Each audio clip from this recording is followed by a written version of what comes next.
omwalo oguyitira ddala mu municipality eziwerako omuli Nakawa, Kawempe, Lubaga ne Makindye gufuuse akabasa eri abatuuze abawangalira ku lubalama lwagwo. Bagamba nti abavunaanyizibwa kulongoosa omwala guno batutte ebbanga nga tebalabikako.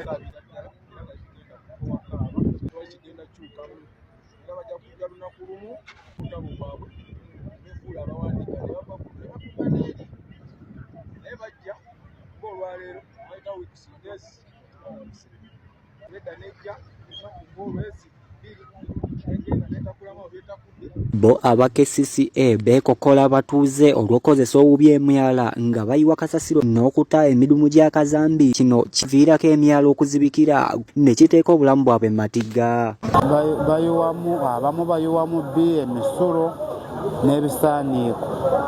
Kasasiro mu myala ayitiridde, ne woolongoosa emyala ne wookola ki ng'abatuuze abatwala zooni bachairman bakansala nga tebakubiriza bantu baabwe kuyiwa kasasiro mu myala tewali kigenda kyuka era bajja kukaabanga amazzi okuyingira mu nnyumba zaabwe.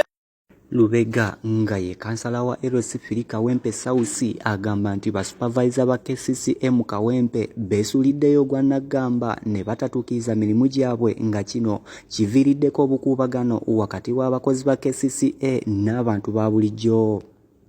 Kawempe ina basupervisor abayinza okukola kwegimbi naye nabo tebafuwaayo.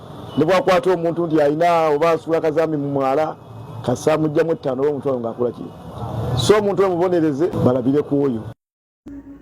Abakozi ba KCCA bagamba nti obutaweebwa misaala gyabwe mu budde kikosezza nnyo emirimu gyabwe ekibaleetera okusuulawo ebikola ne bagenda okweyiiya okusobola okufuna ekyokulya. Embeera mbi nnyo, tebatuwa ssente mu budde, tukola ssente kati kondensa emanja emyosi nga 6 kuva January paka saawa eno tebansasulanga naye nga nkola buli lunaku. Kyanzi Douglas yakusakidde eggulire lino ku lwa MRU TV.